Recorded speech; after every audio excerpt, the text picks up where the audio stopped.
Está começando mais um Justiça do Trabalho na TV, produzido pelo Tribunal Regional do Trabalho de Santa Catarina. Nunca o brasileiro recorreu tanto ao Poder Judiciário. Segundo os dados do Conselho Nacional de Justiça, foram 28 milhões de novos processos apenas em 2013. Mas mesmo com juízes mais produtivos e novas tecnologias, a Justiça não consegue reduzir o volume de processos em tramitação, que sobe 10% ao ano e já se aproxima dos 100 milhões de processos. Quais são as saídas para evitar a cultura do conflito e um possível colapso do sistema de justiça? Para falar sobre esse tema está conosco o renomado jurista André Ramos Tavares, doutor em Direito pela PUC de São Paulo, professor e autor de diversos livros. Muito bem, doutor André, seja bem-vindo. Muito obrigado por ter aceitado o nosso convite para debater esse tema. Bom, eu gostaria de começar pelo diagnóstico aí que a abertura do nosso programa, os números já sinalizam. Quando nós observamos esses números, é fácil perceber que alguma coisa não vai bem. Como especialista e alguém que procura analisar também as causas desse fenômeno, que diagnóstico o senhor faz da atual conjuntura? Essa solução também tende a piorar? Bom, em primeiro lugar, quero também agradecer a oportunidade de estar aqui hoje, podendo refletir, né, apresentar algumas das minhas reflexões. Sim. E também algumas das minhas inquietudes, não é? Esse problema é um problema de todos nós, não é só um problema do Poder Judiciário. E acho que isso já faz parte da solução, entender que a dimensão dessa dificuldade, dessas dúvidas todas que vão surgindo ao longo desse processo de evolução do Poder Judiciário fazem parte da nossa vida, do nosso cotidiano, e nós precisamos enfrentá-las de maneira direta e de maneira transparente, não é? Sim. Com relação a esse aspecto da litigiosidade, da cultura brasileira do conflito, eu acho que esse me parece um ponto essencial a ser abordado ao longo das pesquisas e das tentativas de estabelecer instrumentos que possam solucionar esta possível crise que se avizinha, se é que ela já não se estabeleceu. Sim. De uma maneira histórica e quase definitiva e permanente ao longo desses últimos anos. Um poder judiciário que enfrenta hoje aproximadamente 100 milhões de causas em andamento, portanto que tem um estoque em julgamento que é extremamente elevado, e cuja perspectiva é de que isso continue, de isso permaneça crescendo, quer dizer, não há nenhuma perspectiva de que isso diminua, para mim é um sinal de que nós precisamos repensar o modelo como um todo. Sim. Não apenas criar novos instrumentos, muito menos ficar contratando novos funcionários, aumentar o volume de servidores, aumentar o número de juízes. Isto vai se tornar uma solução permanente. Nós teremos que, a todo momento, continuar aumentando os quadros e a estrutura da magistratura para suportar uma sociedade que quer passar toda ela pelo Poder Judiciário. Então, o acesso à justiça, acho que esse é o ponto fundamental, não pode ser confundido com trazer toda a sociedade para dentro do judiciário, trazer todo tipo de demanda, de dificuldade, de probleminha que surge no dia a dia, no cotidiano das pessoas, fazer disso um conflito judicializado, né? Acho que esse é um problema que nós temos que enfrentar no Brasil e temos que trabalhar nessa perspectiva de o judiciário integrar-se com a sociedade e procurar promover na sociedade algum tipo de esclarecimento sobre o que está acontecendo. Muito bem, há algum tempo existia uma percepção de que esse congestionamento aí era causado sobretudo pela morosidade da administração pública. Sim. E aí a informatização dos processos chegou a ser apontada como uma possível saída, pelo menos para amenizar o problema. Bom, hoje, após o advento do processo eletrônico, se espraiando aí por todos os ramos do judiciário no Brasil, essa parece ter sido aí uma visão simplista e, digamos assim, até ultrapassada, já que os números continuam subindo e subindo muito. E está claro, doutor André, que essa explosão de ações, ela possui aí razões eminentemente culturais? Me parece que a informatização ela não é uma solução definitiva e cabal para os problemas do Poder Judiciário, mas ela é certamente uma solução importante. Sim. O processo judicial eletrônico ele não está estabelecido ainda em toda a sua completude, nem está presente em todas as situações do judiciário. Há muito ainda a ser feito para universalizar o processo judicial eletrônico.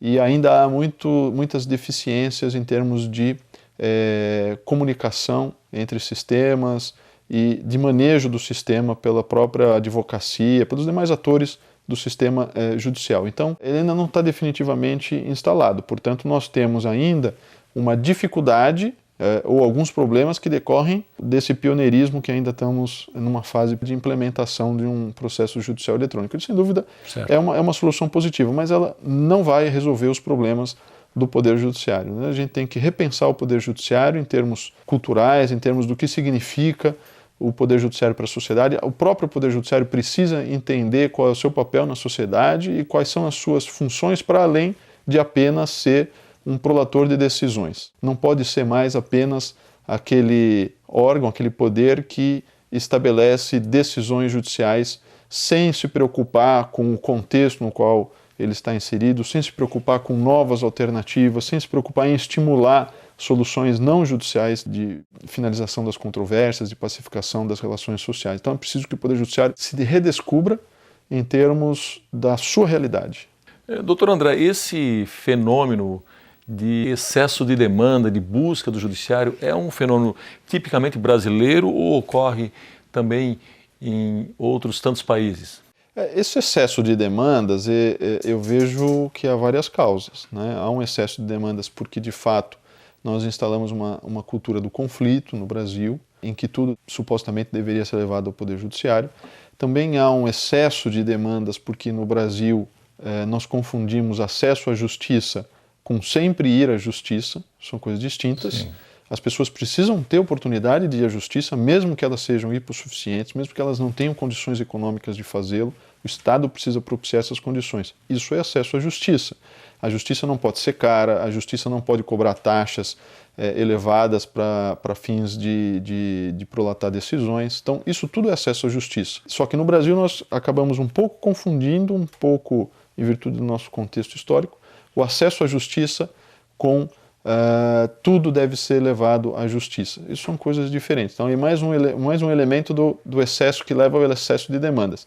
E, por fim, o terceiro elemento que eu lembraria aqui é da judicialização da política, né, que leva também a uma politização do judiciário. Mas judicializar a política, e às vezes os parlamentos fazem isso, os parlamentos não tomam decisões. Podemos usar o Congresso Nacional como exemplo. O Congresso Nacional não quer tomar uma decisão que é moralmente digamos, conturbada na sociedade, não há um consenso moral sobre ela, o Congresso Nacional não toma essa decisão e empurra essa decisão para o Poder Judiciário. E aí, novamente, nós temos mais demanda no Poder Judiciário. E aí, nós chegamos a esse quadro de excesso de demandas. Esse excesso de demandas acontece, evidentemente, em outros países também. Acho que ele tem uma vertente latina muito mais forte. Em outros países acontece por outros motivos, né? Então, por exemplo, nos Estados Unidos nós sabemos que há um excesso de demandas, por exemplo, para fins de indenização por dano moral, o que já não acontece no Brasil. O nosso tipo de excesso de demandas é de outra natureza, né? Então, cada país tem a sua peculiaridade, tem as suas motivações, né? Essas são as do nosso país e essas que nós temos que enfrentar. Professor, nós falamos no primeiro bloco sobre os números que estão aí diante do judiciário, a grande quantidade de causas, de processos tramitando, o aumento da produtividade dos juízes, o processo eletrônico, mas o número de processos continua aumentando. Então surge aquela pergunta inevitável: como convencer as pessoas que nem todo conflito precisa ser levado à justiça? De fato, a gente tem uma situação de procura por produtividade hoje. Se exige do juiz mais produtividade. Produtividade não significa que a justiça vai se tornar mais célere.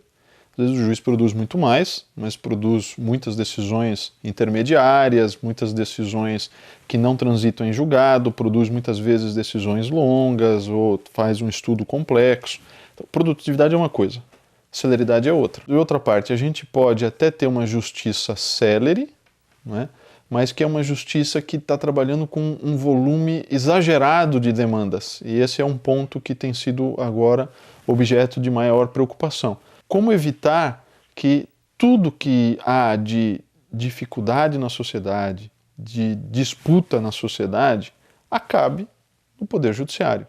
É claro que potencialmente tudo pode ser levado ao Poder Judiciário.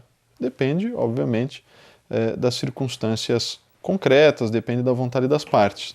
Porém, é possível se imaginar um cenário no qual as pessoas consigam vislumbrar melhor os seus direitos e consigam também vislumbrar os direitos dos outros. E não se utilizem do Poder Judiciário, por exemplo, para postergar o cumprimento de uma obrigação sua, que é líquida e certa, que a própria parte processual sabe que é devedora, mas que muitas vezes tenta se beneficiar, inclusive do congestionamento do Poder Judiciário, desse excesso de volume de causas que não é acompanhado pela mesma progressão de decisões. A pessoa tenta se beneficiar disto, não é? Deturpando todo o sistema, para deixar de pagar ou deixar de cumprir uma obrigação que assumiu e que sabe que deve cumprir. Para ser sintético, as pessoas poderiam saber um pouco melhor, poderiam ser melhor esclarecidas sobre os seus direitos e os direitos dos demais.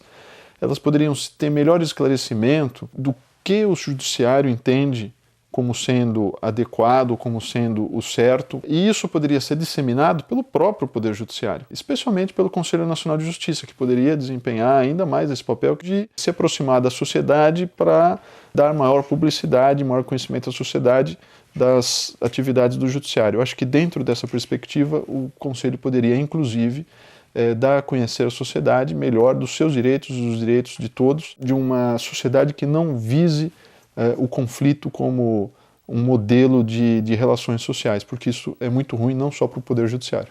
Muito bem, existe aí, e a sua fala sugere isso, esse fenômeno muito nítido na Justiça do Trabalho de setores da economia que são os litigantes contumazes, ou seja, aqueles que contam com esse congestionamento, como o senhor mesmo mencionou, do Judiciário para ganhar tempo ou mesmo sonegar as suas dívidas.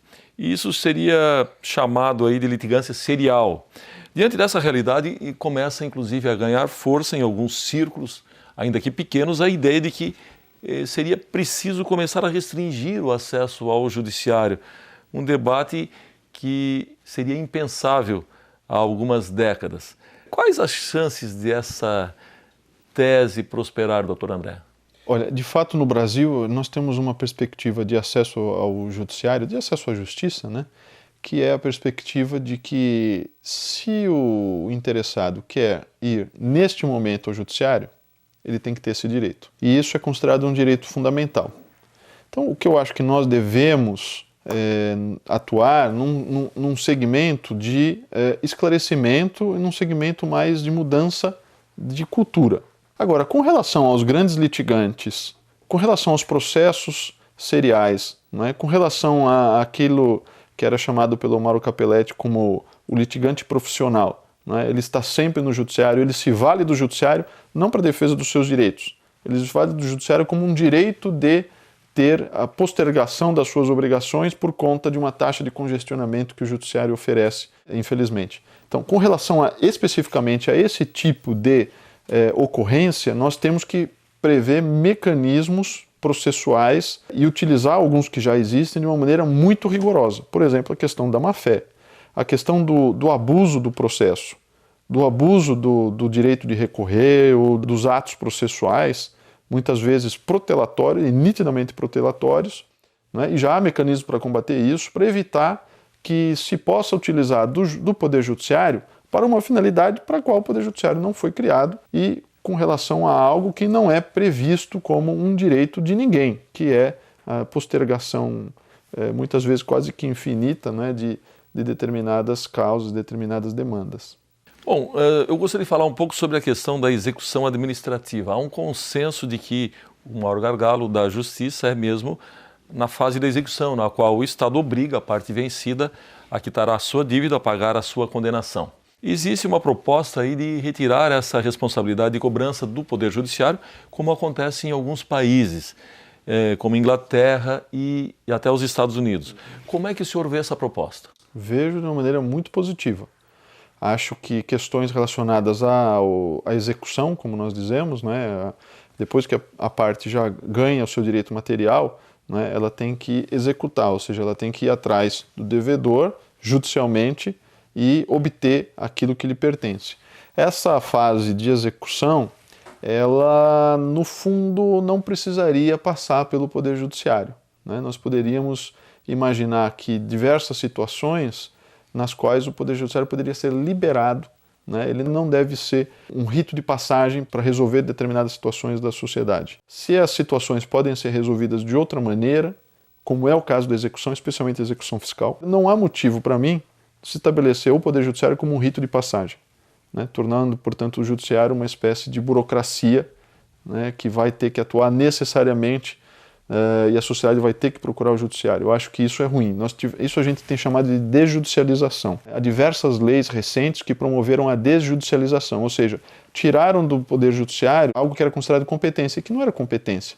Na verdade, era a transformação do Judiciário num órgão intermediário para se alcançar uma decisão que muitas vezes depende só dos interessados mesmo. E o Judiciário aparecia como uma obrigação de passagem. Acho que isso é muito bom, e seria muito bom se nós pudéssemos ampliar para as execuções. Doutor André, embora a divergência seja algo que possa ser encarado como natural no ambiente jurídico e nas relações humanas como um todo, é muito difícil para a população entender como é que turmas de um mesmo tribunal podem ter decisões opostas em casos semelhantes.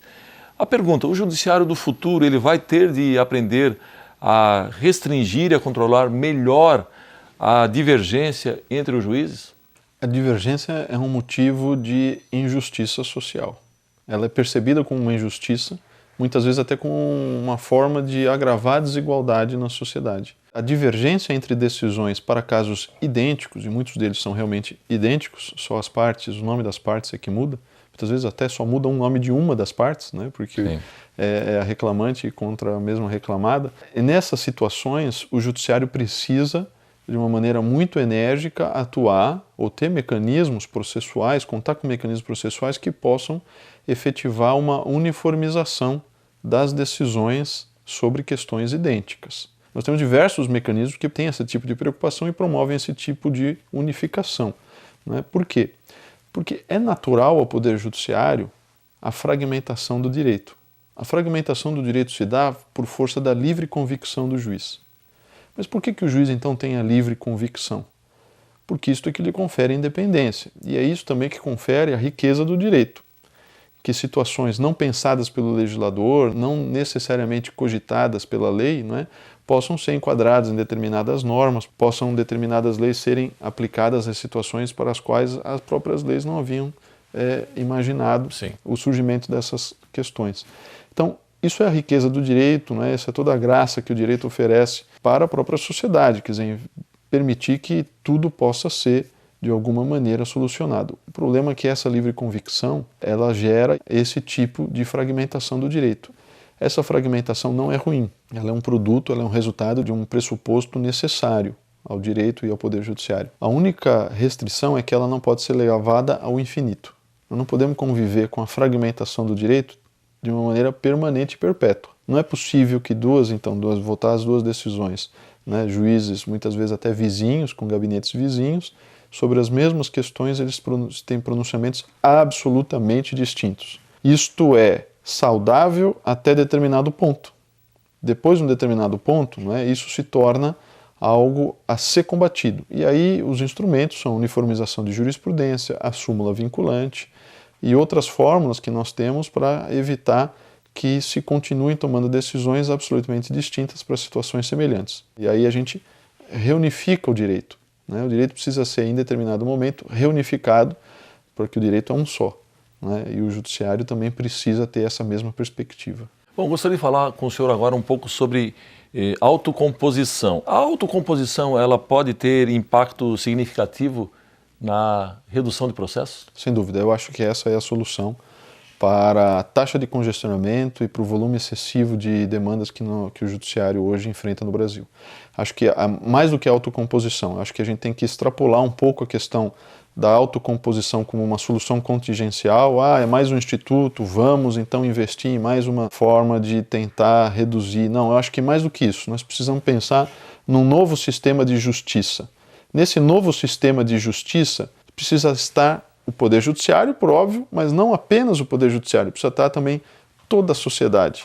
Então, nesse sistema de justiça, nós vamos ter, obviamente, o judiciário, no meu modo de ver, tomando a dianteira, formatando esse novo sistema de justiça, suas diretrizes, como é que ele funciona, quais são as pontes que o judiciário vai estabelecer com a sociedade, né? Mas o judiciário ele não pode, mais uma vez, internalizar essas soluções autocompositivas de conflito na sua estrutura judiciária. O que ele precisa é traçar diretrizes e caminhos e demonstrar para a sociedade como a sociedade pode se autocompor, pode estabelecer, mediante conciliação e até por meio da arbitragem, pode estabelecer decisões definitivas que não dependem do Poder Judiciário, não dependem da estrutura do Judiciário, não dependem do aumento dos quadros da magistratura. Acho que isso é o mais importante. Então, nós teríamos aí um novo sistema de justiça, né? É o Poder Judiciário pensando soluções de justiça que não são necessariamente soluções que passam pelo Poder Judiciário, mas o Judiciário tem que estar à frente disso. E acho que para estar à frente disso, nada melhor que o próprio Conselho Nacional de Justiça, procurando estimular, procurando criar esses novos caminhos, essas pontes, procurando estabelecer os critérios, as metodologias que seriam mais bem adequadas à nossa realidade e à nossa sociedade. Acho que essa é, para mim, a solução mais importante a ser discutida em seus detalhes, na sua riqueza, há muito ainda a ser discutido, né? Mas que a gente pudesse passar dessa ideia de mais um instrumento e sim para refundar o nosso modelo de sistema de justiça. Né? Um novo modelo, um novo sistema de justiça que não é só composto pelo Poder Judiciário, mas que o Judiciário estimula outras fórmulas de composição fora da sua estrutura. Doutor André, esse nosso debate, essa nossa conversa também leva à questão da saúde dos magistrados, dos servidores, de todos aqueles que estão dentro desse sistema de justiça. Os juízes têm uma atividade que é altamente complexa e emocionalmente desgastante e que, como toda atividade, impõe aí também certos limites. Na sua avaliação, esse fator humano tem sido adequadamente considerado ao longo desse debate que se trava sobre o excesso de processos no judiciário? Olha, Wanderley, eu acho que de fato não. Eu acho que é mais um elemento que contribui para aquela nossa perspectiva de que as soluções elas têm passado longe do problema central e das causas centrais do problema que é sentido pela sociedade. Aumentar a produtividade do juiz, exigir dele metas com relação à celeridade, à rapidez, que muitas vezes não medem a capacidade humana, não medem a capacidade, os limites da nossa capacidade psicológica, intelectual, né? Mais uma vez é uma tentativa, claro, pode até ser uma tentativa honesta, e eu acredito que seja, de tentar contribuir para solucionar problemas, mas ela acaba não sendo real, né? Nós precisamos nos preocupar com a saúde, com a carga de trabalho que afeta a saúde dos servidores, afeta a saúde dos magistrados e afeta automaticamente os seus índices de produção, de produtividade, de aceleração das suas decisões, de obtenção de decisões com trânsito em julgado. Então, isso tudo precisa ser realmente repensado. E aí, de novo, eu insisto que realmente a melhor forma de nós procurarmos soluções hoje seria fora da estrutura do Poder Judiciário, mas com o Poder Judiciário à frente, especialmente com o Conselho Nacional de Justiça, promovendo, enfatizando, estabelecendo essa nova metodologia e essa fórmula de tentar levar à sociedade outras alternativas e melhores práticas não judiciais de solução. Infelizmente, o nosso tempo está esgotado. Doutor André, eu agradeço muito a sua entrevista. Eu que agradeço a oportunidade. Chegamos ao fim do nosso programa. Hoje conversamos sobre o excesso de demandas do Poder Judiciário com o professor André Ramos Tavares. Voltamos semana que vem com mais um tema do seu interesse. Até lá!